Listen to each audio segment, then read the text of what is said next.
മലപ്പുറം കരുവാരക്കുണ്ടിൽ യുവാവിന് ക്രൂരമർദ്ദനം. ധനകാര്യ സ്ഥാപനത്തിലെ പണമിടപാടുമായി ബന്ധപ്പെട്ട തർക്കമാണ് മർദ്ദനത്തിന് കാരണം. മർദ്ദനത്തിന്റെ CCTV ദൃശ്യങ്ങൾ പുറത്തുവന്നു. കരുവാരക്കുണ്ട് പുന്നക്കാട് സ്വദേശി ജസീറിനാണ് ക്രൂരമർദ്ദനമേറ്റത്. രാവിലെ 9 മണിയോടെയാണ് പ്രശ്നങ്ങളുടെ തുടക്കം. ധനകാര്യ സ്ഥാപനത്തിൽ നിന്നും എടുത്ത വായ്പയുമായി ബന്ധപ്പെട്ട് ഏജന്റ് ജസീറിന്റെ ഭാര്യയെ ഫോണിൽ വിളിച്ചിരുന്നു. അടവ് വൈകിയതിനെ തുടർന്ന് ഭാര്യയോട് ഏജന്റ് മോശമായി സംസാരിച്ചുവെന്നാണ് ജസീറിന്റെ ആരോപണം. തുടർന്ന് ജസീറും ഏജന്റും തമ്മിൽ വാക്കുതർക്കവും തള്ളുമുണ്ടായി. ഈ സംഭവത്തിൽ ജസീർ പോലീസിന് പരാതി നൽകുകയും ചെയ്തിരുന്നു. പിന്നീട് ജോലി സ്ഥലത്തെത്തിയ ജസീറിനെ ഇരുചക്ര വാഹനങ്ങളിൽ എത്തിയ 4ഓളം പേർ ചേർന്നാണ് ക്രൂരമായി മർദ്ദിച്ചത്. മർദ്ദനത്തിന്റെ CCTV ദൃശ്യങ്ങൾ പുറത്തു വന്നിട്ടുണ്ട്. കൈക്കും തലയ്ക്കും പുറംഭാഗത്തും പരിക്കേറ്റ ജസീർ കരുവാരക്കുണ്ട് സ്വകാര്യ ആശുപത്രിയിലും മഞ്ചേരി മെഡിക്കൽ കോളേജിലും ചികിത്സ തേടി. സംഭവത്തിൽ 3 പേരെ കരുവാരക്കുണ്ട് പോലീസ് കസ്റ്റഡിയിലെടുത്തിട്ടുണ്ട്. ജസീറിന്റെ മൊഴി രേഖപ്പെടുത്തിയ ശേഷം കേസ് രജിസ്റ്റർ ചെയ്യുമെന്ന് പോലീസ് വ്യക്തമാക്കി.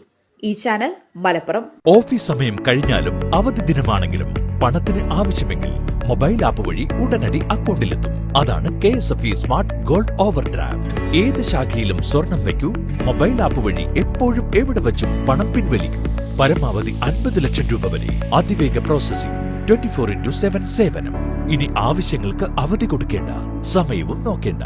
KSFE smart gold over draft. Digitally super charge your gold.